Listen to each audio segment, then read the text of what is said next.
When Clara first arrived at the house, the air felt too still, like time itself had stopped waiting for her. The cottage had been empty for years, tucked between overgrown willows and fog that seemed to breathe. The villagers she passed on her way there had offered half-smiles and lingering stares, muttering condolences that carried something unsaid beneath them. Her aunt's death had been ruled natural, but even reading the coroner's report felt off. A single line stood out to her, found facing the mirror. The first night was quiet, too quiet. The kind that presses against your eardrums until your own heartbeat feels intrusive. She unpacked slowly, letting her footsteps echo through the empty hallways, but each time she turned a corner, she swore she caught a flicker of movement, something darting just beyond sight. She told herself it was nerves, the wind, maybe her imagination trying to fill in the silence. But when she found the old music box playing by itself at 2:13 a.m., its tune faltering like a dying breath, she knew something wasn't right. The house seemed to breathe with her. The walls groaned, the mirrors fogged without reason, and sometimes she'd wake up to find footprints near her bed, bare, small, and facing toward her. On the third night, she heard the humming from the attic. Slow, steady, and almost playful. When she finally gathered the courage to go up there, she saw the chest old oak, carved with looping names that seemed to shift in the dim light. Her fingers trembled as she traced them, stopping at the last one, etched deeper than the rest. Clara. Her pulse pounded. Her aunt had never mentioned a chest, nor the names, nor the strange journal she later found buried under loose boards. But as she read the trembling handwriting describing a reflection that smiled before the mirror could catch up, she realized the truth wasn't buried in the house's past, it was standing right behind her. When Clara received the letter informing her that she had inherited her late aunt's countryside home, she thought of it as a blessing in disguise, a chance to start over after a long and exhausting breakup. The house, nestled deep within an aging forest, was the kind of place that looked like it had been forgotten by time. Overgrown vines curled around its wooden frame, the path to the front door was half swallowed by moss, and a faint, perpetual mist hung around it like an old secret. Clara felt a strange pull toward it, an inexplicable sense of belonging that overpowered the unease she sensed from everyone who spoke of it. The townspeople warned her, in their own quiet ways, that the house had a presence of its own. The elderly innkeeper where she stayed her first night whispered that her aunt hadn't been herself before she died. Others mentioned odd lights at night, strange sounds carried through the fog, and the feeling that someone or something watched from the windows. But Clara, logical and headstrong, dismissed it all as local superstition. When she finally arrived at the house, the air was thick with the smell of damp wood and the faint trace of lavender, her aunt's favorite scent. The key turned in the rusty lock with a groan that echoed through the stillness, and when she stepped inside, the silence was almost alive. Dust motes drifted through streaks of pale sunlight, and the air felt unmoving, as if waiting for her to breathe first. Every creak of the floorboards followed her like a quiet question. The walls were lined with old photographs, most of them faded and unfamiliar, though one near the staircase caught her attention, a black and white image of her aunt as a young woman, standing in front of a mirror that seemed to blur at the edges. Despite the house's eerie quiet, Clara felt an odd sense of comfort. It was her aunt's home, after all, and she told herself that the unease was only the product of fatigue and imagination. She spent the first day cleaning, humming softly to fill the silence, unaware that sometimes, when she stopped, the faintest echo of her melody continued for a second too long. At night, she opened the windows to let the cool air in, and the forest outside whispered through the trees like distant voices. In the dark, the old wooden beams and distant thuds of the settling house sounded almost human, as though the place itself was adjusting to her presence. Clara ignored the way her reflection in the window sometimes appeared a fraction delayed, convincing herself it was nothing more than the tricks of dim light and exhaustion. The first few nights in the old house passed in uneasy silence, but soon, small disturbances began to crawl into Clara's life like unwelcome whispers. It started subtly, objects slightly out of place, the faint scrape of something shifting in another room when she was certain she was alone. One morning, she found a framed photograph lying face down on the floor.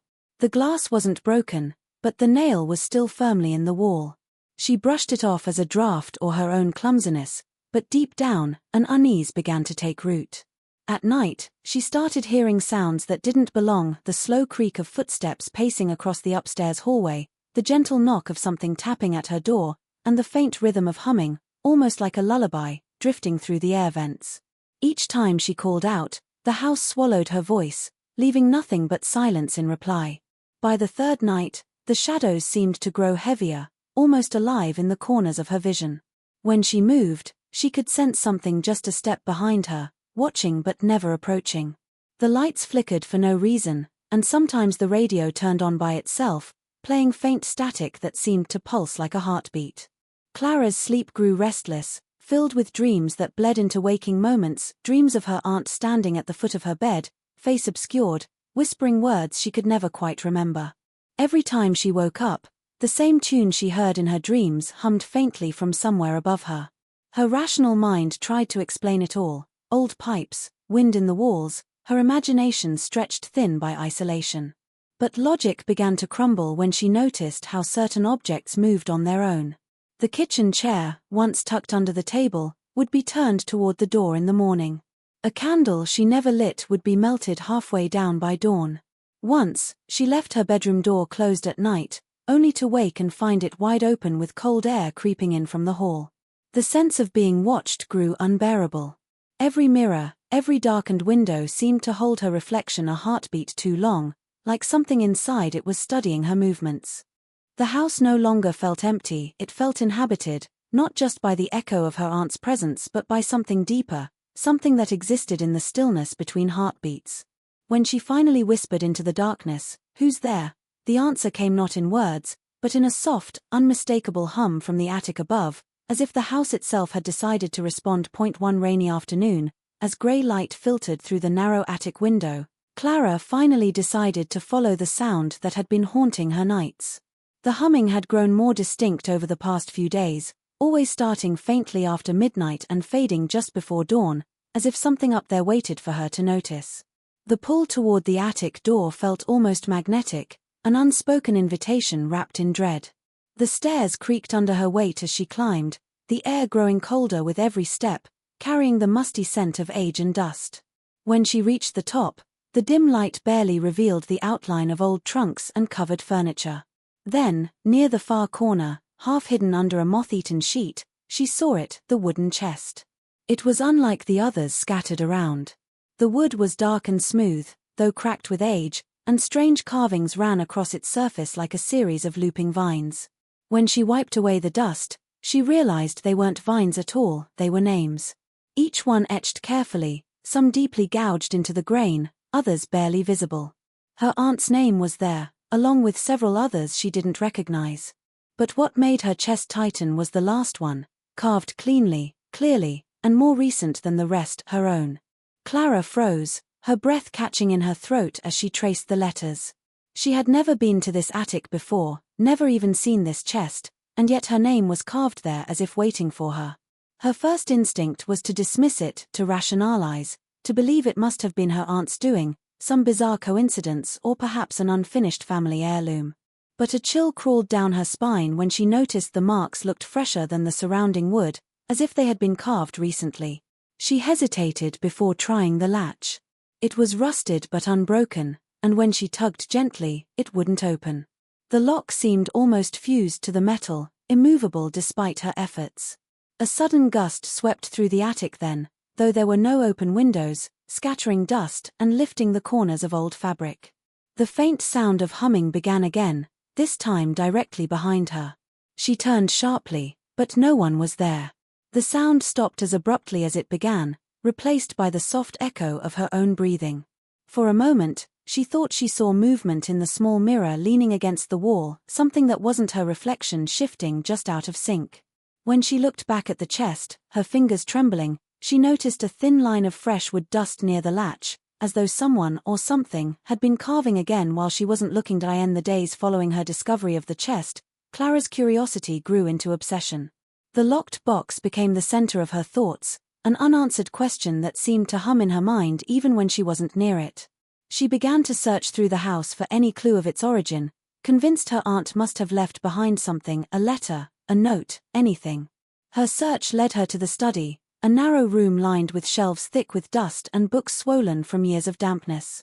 As she sifted through stacks of papers and brittle photographs, her fingers brushed against a journal hidden beneath a pile of yellowed newspapers. The name written inside made her heart skip: Margaret Whitby, her aunt. The handwriting inside was hurried, almost frantic, the ink smeared in places as though written in trembling fear. At first, the entries were mundane descriptions of weather, gardening, and small-town gossip, but as the pages turned, the tone darkened. Her aunt wrote of sleepless nights and strange sounds echoing from the mirrors. She mentioned catching glimpses of herself moving when she stood perfectly still, of seeing her own reflection smile long after she turned away. The words "the reflection knows me better than I do" appeared several times, underlined in uneven strokes. Clara's throat tightened as she read on.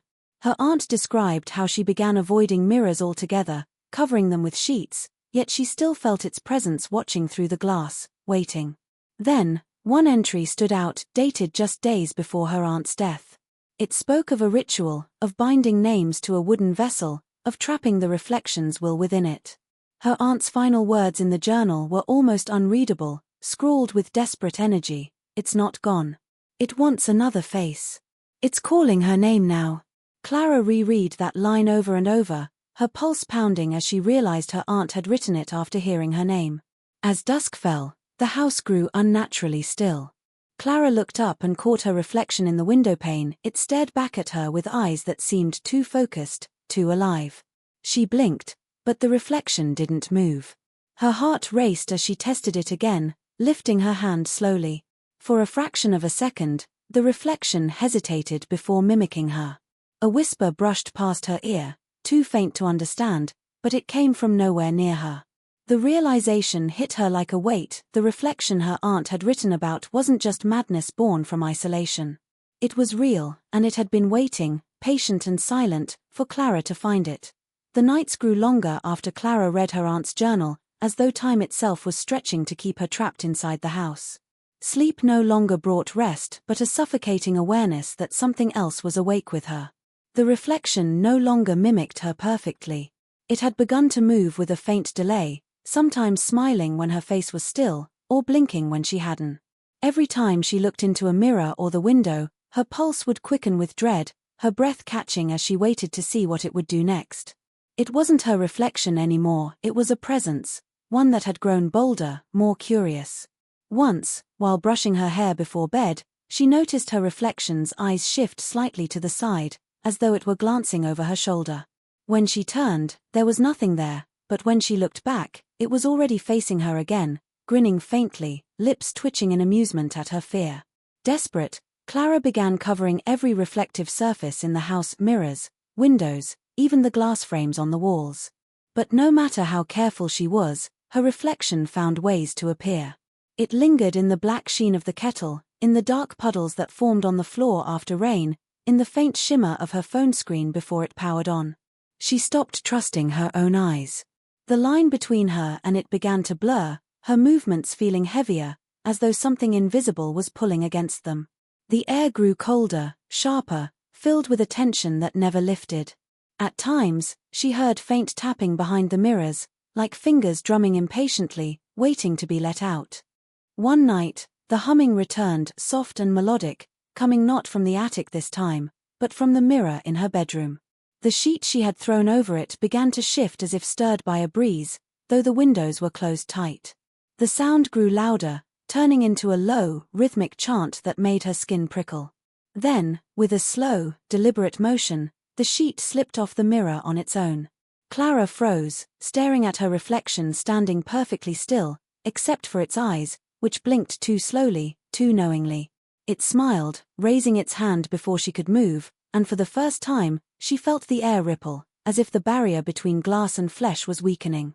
Her reflection's fingertips pressed against the inside of the mirror, and as her breath fogged the glass, it stepped forward through the mist, its cold grin the last thing she saw before darkness swallowed the room. When Clara woke the next morning, the house was eerily quiet, too still for the hour.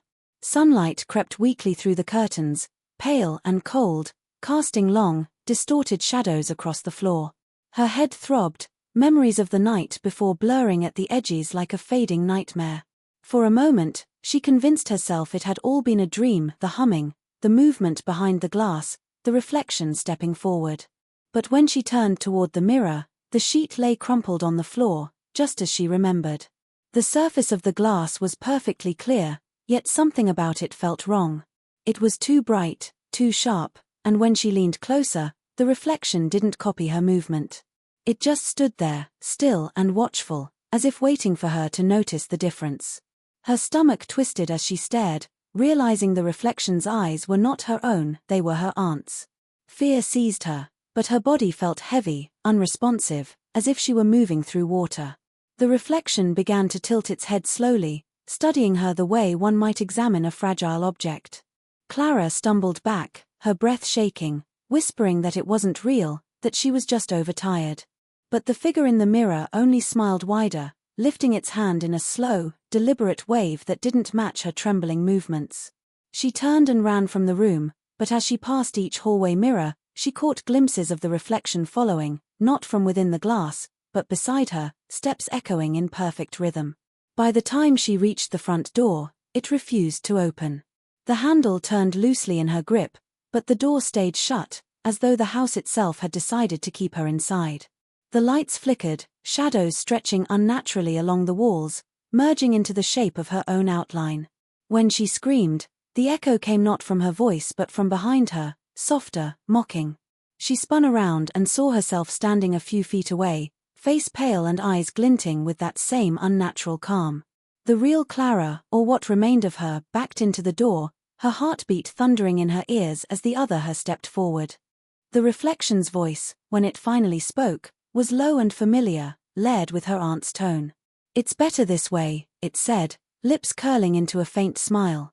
The lights went out, and in the darkness, only the gleam of the mirror remained, pulsing faintly like a heartbeat, as if it had just claimed what it had been waiting for all along. When the neighbors finally noticed the lights in the old Whitby house hadn't gone out for days, they assumed the new tenant had simply left them on. It wasn't until one of them, an elderly man named Harris, mentioned hearing faint music drifting through the night, soft humming that carried across the fog, that curiosity turned to unease. When the police were called to perform a welfare check, the house greeted them with the same unnatural stillness Clara had first felt. The air inside was cold enough to bite, and a faint scent of lavender lingered in every room.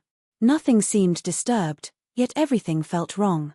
A cup of tea sat half-finished on the table, still faintly warm, as though someone had just left the room. Upstairs, in the bedroom, they found the mirror uncovered and spotless, its surface gleaming too brightly for the dim light. At first glance, the room was empty.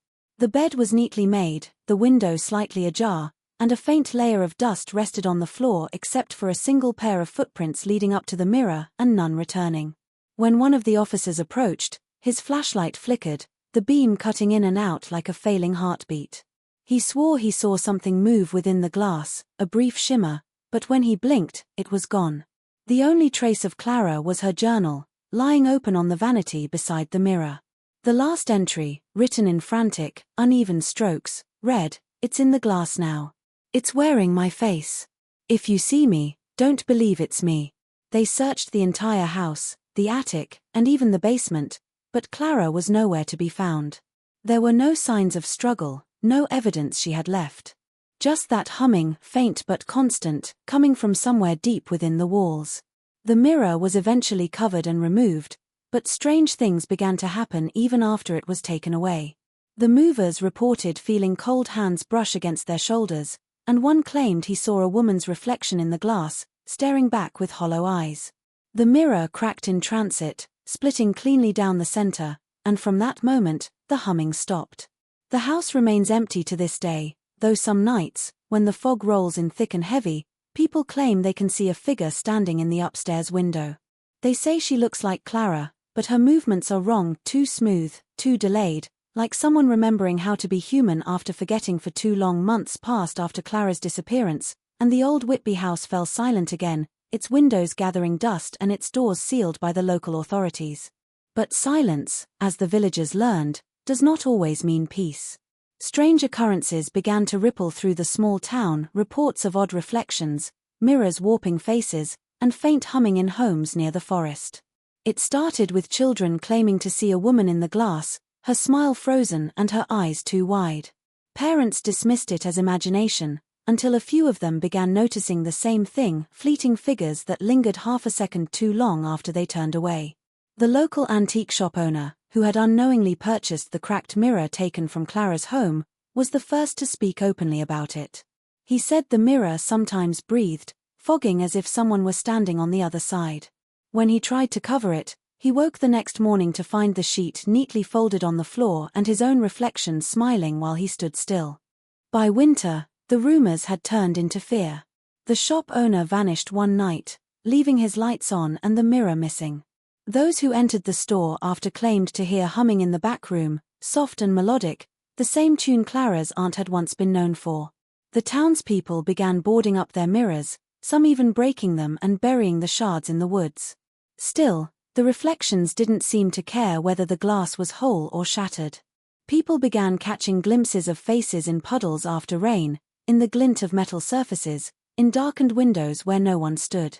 One by one, those who looked too long began to disappear without a trace, leaving behind rooms that smelled faintly of lavender. Eventually, the town priest organized a cleansing of the Whitby house, hoping to end whatever curse lingered there. A small group entered with candles and prayers, but only 2 returned, both pale, trembling, and unable to speak. The house was found untouched, except for the mirror. It was hanging once more in its rightful place, whole and uncracked, gleaming as though freshly polished. Those who dared to approach it swore they saw movement within, faint outlines pressing against the glass, whispering in a voice that was both Clara's and her aunt's. Since then, no one has set foot in the house again, yet on some nights, when the fog curls through the trees, the humming returns, soft and distant, as if the reflection still remembers the world it once escaped. You said. Explain key point number 9 into 450 words, without any subheadings or ending sentence. ChatGPT said. Years after the last documented disappearance, the Whitby house had become nothing more than a ghost story told to frighten travelers passing through the quiet countryside. Most locals avoided the road that ran past it, especially at night, though there were always those drawn to the thrill of proving the legends false. Among them was a small team of paranormal investigators who arrived one autumn evening, armed with cameras, motion sensors, and an overconfidence that would soon unravel. They set up their equipment as the sun dipped below the horizon, the air thick with mist that seemed to rise from the earth itself. The team laughed off the cold drafts and the way the shadows stretched unnaturally long across the walls. The lead investigator, a man named Rowan, dismissed the humming they heard as the wind in the attic beams. But the sound was too soft, too deliberate, like someone exhaling a tune just beneath their hearing. As they explored the house, the energy seemed to change. The deeper they went, the heavier the air became, and the temperature dropped sharply in the hallway leading to the upstairs bedroom. One of the crew members noticed that their reflections on the camera lens lagged half a second behind their movements, flickering like old film. When they reached the room where Clara had last been seen, the mirror stood uncovered, pristine, reflecting the group with unnatural clarity. Rowan stepped closer, noting how cold the surface felt, as if it had been carved from ice. His breath fogged the glass, and for a fleeting moment, he thought he saw another face staring back at him, smiling faintly from the background. The equipment began to malfunction all at once, lights flickered, cameras shut off, and the air filled with the faint scent of lavender. One of the investigators screamed, claiming she saw her reflection blink while she stood still. In the chaos, the mirror began to hum, the vibration low and pulsing like a heartbeat. Rowan reached out instinctively, his hand brushing the glass, and it rippled beneath his touch as though made of water. The humming grew louder, turning into a distorted melody that filled the entire house. The others watched in horror as Rowan's reflection moved first, pressing its palm against his before stepping forward. He was yanked forward with it, vanishing into the mirror in a blur of motion and light. When the sound stopped, the glass stilled, reflecting only 4 horrified faces and the faint outline of a 5th, smiling faintly from behind the surface. After the incident with the investigators, the story of the Whitby house spread beyond the town's borders, drawing curiosity seekers and thrill seekers who wanted to see the infamous mirror for themselves.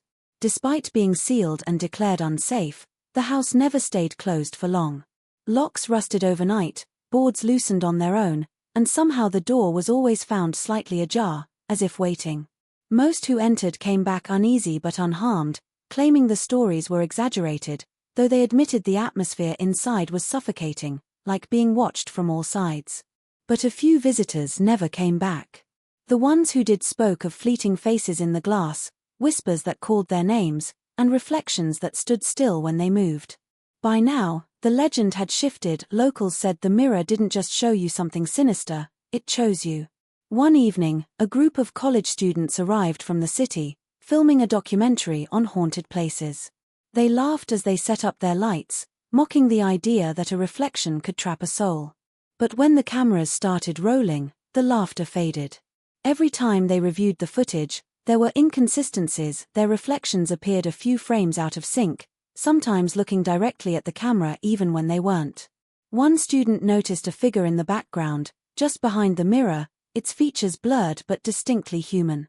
Thinking it was a trick of the light, they pressed on, determined to get their viral moment. As midnight approached, the air in the room turned freezing cold, their breaths visible in the beam of the flashlight. The humming began soft at first, like a lullaby rising through the floorboards, then louder, filling the room with a vibration that made their bones ache. One of them, a girl named Lily, stepped closer to the mirror, drawn to her reflection that seemed to be whispering something she couldn't quite hear.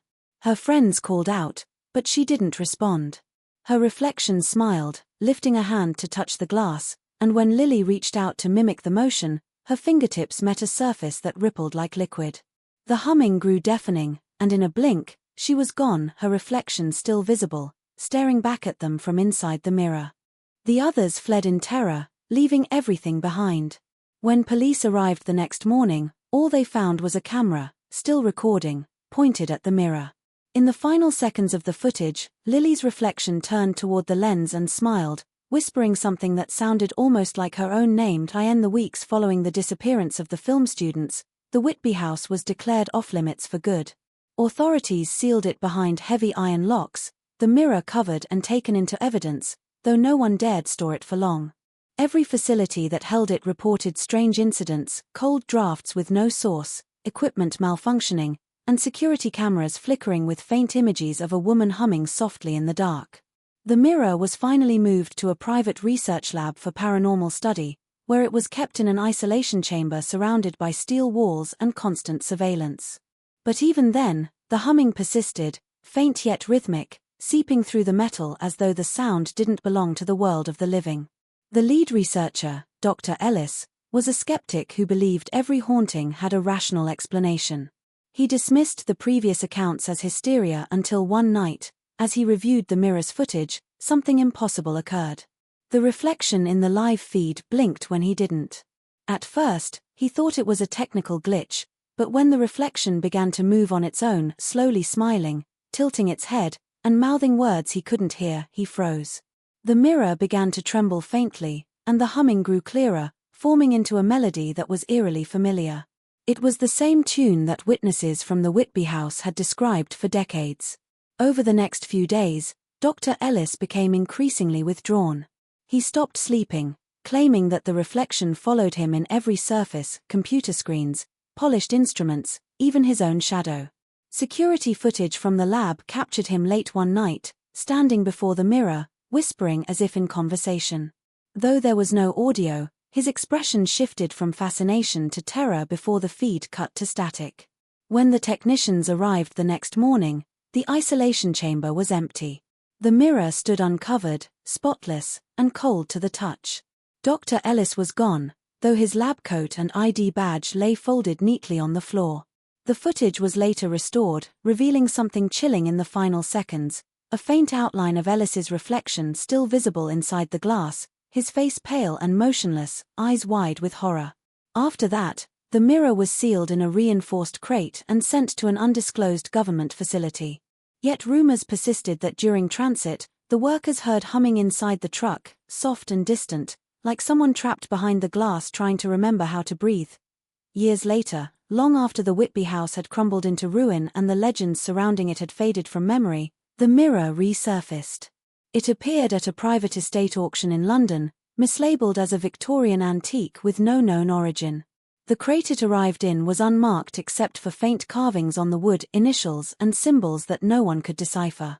The curator who handled the auction, a woman named Evelyn Moore, was immediately drawn to it. She described feeling a strange sense of calm when she looked into its surface, a clarity that made her forget the noise of the crowded room around her. The glass was flawless, cold, and impossibly clean, yet beneath its surface shimmered something almost alive, a subtle depth, as though it were more window than mirror. The mirror sold quickly to a collector known for his fascination with cursed artifacts. Evelyn oversaw the delivery herself, though as she supervised its placement in the truck, she noticed her reflection in the window lagging a moment behind. When she blinked, it didn't. She told herself it was the glare of the sun, but the unease followed her all evening. That night, after returning home, she found her cat hissing at the hallway mirror, back arched and fur standing on end. She covered it with a blanket and tried to sleep, but every time she closed her eyes, she heard faint humming from somewhere near her room. The next morning, she arrived at work to find the auction house in disarray. Security footage had gone haywire during the night, glitches, flickering lights, and distorted audio filled with low, melodic tones. The crate that once held the mirror was found open, empty, and perfectly intact. The collector never received his purchase, and when police questioned the staff, none of them remembered seeing anyone enter or leave the building after hours. Evelyn began to feel watched, the sensation following her even beyond the auction house. In every reflection she passed, storefronts, windows, even puddles, she caught glimpses of her own face smiling when she wasn't. A week later, her neighbors reported hearing singing coming from her flat, slow and rhythmic, like a lullaby. The door was locked from the inside, but when they finally broke it open, the apartment was empty. The mirrors had all been uncovered, spotless, and arranged to face one another in a perfect circle. In the center of the room lay Evelyn's scarf and a single note written in her handwriting, "It's beautiful." On the other side, months after Evelyn's disappearance, the mirror's existence became a quiet secret whispered among those who studied cursed artifacts and unsolved phenomena. Officially, it was still missing, but rumors claimed it had resurfaced once again, now passing through private collectors who never kept it for long. Each new owner spoke of the same irresistible pull, a fascination that began with admiration and ended in terror. Some said the mirror showed not one's reflection but one's truest self, stripped of all pretense and humanity. Others claimed it revealed something older, something that had worn countless faces before. What none of them denied was the humming, that faint, melodic sound that grew stronger the longer one looked into the glass. A museum curator in Prague was the next to acquire it, purchasing it discreetly through a network of antique dealers. The mirror was installed in a restricted exhibit, sealed behind glass with motion sensors and cameras surrounding it. For the first few days, everything seemed normal until the footage began showing anomalies. Visitors' reflections occasionally lagged or vanished for frames at a time. Guards reported seeing figures standing behind them in the reflection that weren't there in the room. When one guard attempted to cover the display, the power cut out across the entire wing, and when the lights flickered back on, the covering lay neatly folded at the base of the case. The curator became obsessed. He spent hours watching the mirror through the monitors, convinced he could see faint outlines moving inside it, like shadows swimming beneath deep water. He began to record the humming, trying to analyze it, but every file he saved corrupted within seconds, leaving only static and a faint heartbeat-like rhythm. His notes grew more erratic, filled with sketches of faces that didn't belong to anyone he knew. He stopped eating, stopped sleeping, and his colleagues noticed he avoided standing directly in front of any reflective surface. One night, a janitor working late heard the humming echoing through the empty museum halls. Following the sound, he found the curator standing before the mirror, motionless, his reflection smiling back even though his own face was blank and still. When the janitor called out, the lights flickered, and both the man and his reflection moved simultaneously, but in opposite directions. The next morning, the curator was gone. The security footage showed only the empty hall, the mirror gleaming softly, and a faint handprint pressed against the inside of the glass. After the curator's disappearance, the museum sealed the exhibit permanently, covering the mirror and locking the room to prevent anyone from entering. Yet even with the door bolted and the lights off, The staff reported hearing faint humming in the hall at night, sometimes accompanied by whispers too low to distinguish. Some swore the temperature dropped when they passed that section of the building, and others claimed that if you listened long enough, the whispers began to form words, a voice calling your name, softly and patiently. A few months later, the board decided to return the artifact to its original supplier, but when workers entered the locked exhibit, the mirror was gone. There was no sign of forced entry, no broken glass, nothing disturbed. Only a single note rested on the display stand, written in neat cursive, "She's waiting." The disappearance was never reported publicly, but the story spread in underground forums dedicated to the occult. Photos surfaced, grainy, low-quality images of what appeared to be the same mirror showing up in remote antique shops or private collections. Each time, the owner vanished within weeks. One post described a man in Romania who claimed the mirror spoke to him, promising eternal beauty if he stepped closer. His final message, written on a paranormal discussion board, was simply, "It's not a mirror. It's a door." The account was deleted an hour later. Investigators who followed these leads encountered strange coincidences, missing persons cases with similar details, broken cameras, corrupted evidence. One detective, driven by the pattern, tracked the mirror's rumored trail through Europe, convinced it was connected to a string of unexplained vanishings. His journal entries documented his descent into obsession. His handwriting grew uneven, his words fragmented. He described seeing his reflection blink out for a fraction of a second during a hotel stay, replaced by another version of himself that smiled just a little too wide. On the final page of his notebook, found in an abandoned inn near the Austrian border, he had written, "It's calling to me now. I think I understand why they all went in." The notebook ended there, and the detective was never seen again. Days later, a local antique merchant reported a stranger leaving behind an ornate, dust-covered mirror before disappearing into the fog. The merchant cleaned it, hung it near his window, and later told neighbors he sometimes heard singing when the wind passed through the glass. No one believed him until he stopped answering his door, and his shop was found empty except for the mirror, gleaming perfectly in the dark. Years passed, and the legend of the mirror transformed into an urban myth, one of those stories that circulated in late-night chat rooms, whispered among paranormal enthusiasts who believed it was more than just an artifact. Some called it the glass gate, while others referred to it as the reflection that watches. Videos began to surface online, showing brief glimpses of the mirror, though none lasted long before being removed for unknown reasons. Those who claimed to have watched them described unsettling effects, reflections that lingered, strange figures appearing in the background, and distorted audio that whispered in languages no one could identify. One forum user described how, after watching a 10-second clip, every mirror in their house began to fog over at exactly midnight, even when the air was perfectly still. The next morning, they posted a blurry photograph of their bathroom mirror with the words "Come closer" traced in the condensation. The account went silent afterward.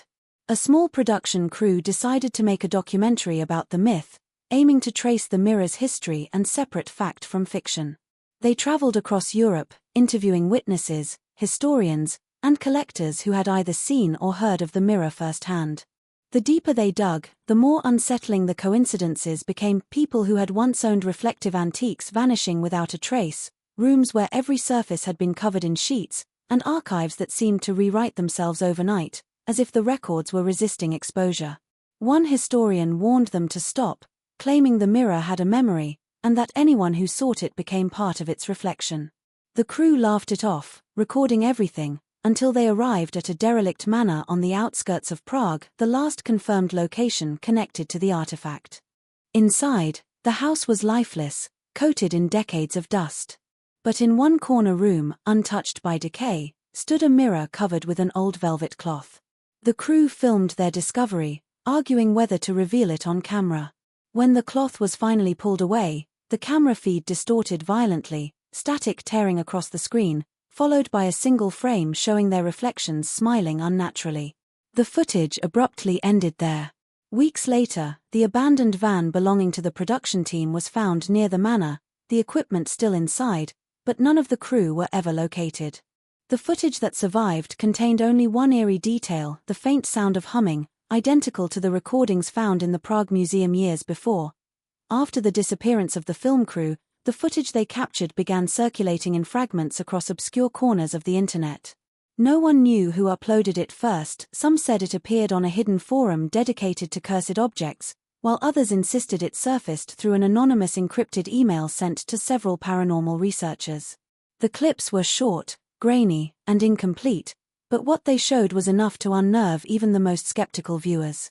In one segment, the crew could be seen setting up their cameras inside the decaying manor, joking to mask their nerves. Moments later, the room's light shifted as though something unseen had moved between them and the window. In another clip, one of the crew members stood motionless in front of the mirror, their reflection moving half a second slower than the rest of their body. The final video ended with a shot of the mirror alone, faint outlines swirling beneath its surface like ripples spreading across water. Authorities dismissed the videos as a hoax, but those who viewed the raw files reported strange malfunctions, screens flickering, reflections appearing in dark monitors, and whispers embedded in the audio track that grew clearer when slowed down. One researcher isolated the sound and claimed to hear a voice repeating a phrase over and over in a low, rhythmic tone. He refused to share the full translation, but in his final email to a colleague, he wrote, "It's not speaking to us, it's remembering us." He vanished 2 days later, leaving his apartment locked from the inside. Online discussions about the mirror escalated after that. Viewers began reporting vivid nightmares involving hallways made of glass, hands reaching from the other side of mirrors, and the sense of being watched through reflections. Several accounts that posted about the footage disappeared mysteriously, their archives wiped completely. Others claimed that watching even a few seconds of the clip caused reflections in their homes to behave unnaturally, smiling when they weren't, standing still when they moved. Panic spread in small online communities until moderators began deleting every thread connected to the story. Eventually, the footage was gone. Every link led to dead pages or corrupted files, as though it had erased itself. But rumors persisted that a single copy remained, circulating privately among collectors who craved the forbidden. They said whoever watched it to the end didn't just see the mirror, they joined it. And somewhere, behind the glass, new reflections waited, perfectly still, smiling faintly, as though welcoming another lost soul home. Years later, when the story of the mirror had faded into online obscurity, a university professor specializing in folklore and digital mythology decided to investigate the phenomenon academically. She had read hundreds of accounts about the glass gate and dismissed most as collective hysteria amplified by the internet's echo chamber. Her goal was to write a research paper exposing how fear, rumor, and visual manipulation could create a self-sustaining myth. She began by interviewing those who had claimed first-hand experiences, friends or relatives of the missing, forum moderators who had deleted threads, and surviving museum employees from Prague. Every conversation ended the same way. Participants grew anxious when the mirror was mentioned, often refusing to continue once she brought out photographs or audio samples. One former guard simply said, "It doesn't stay gone," before ending the call abruptly. Still, she pressed forward, determined to uncover proof that the mirror was nothing more than human imagination feeding on itself. When she acquired one of the surviving corrupted clips, she ran it through a series of restoration programs to reconstruct missing frames. At first, the footage played normally, static, shadows, a dimly lit room. But as the image stabilized, the mirror's reflection became clearer. She leaned closer, adjusting the filters, and saw a figure moving within it, a faint outline that didn't match the room's geometry. She paused the frame and noticed something impossible: her own office, faintly visible in the reflection behind the figure. The same desk, the same lamp, and behind it, herself, watching from the screen. She convinced herself it was an editing glitch, the result of corrupted data, and left her computer running overnight to complete the render. When she returned the next morning, her monitor was black except for a single message in white text. "Do you see it now?" The file was gone.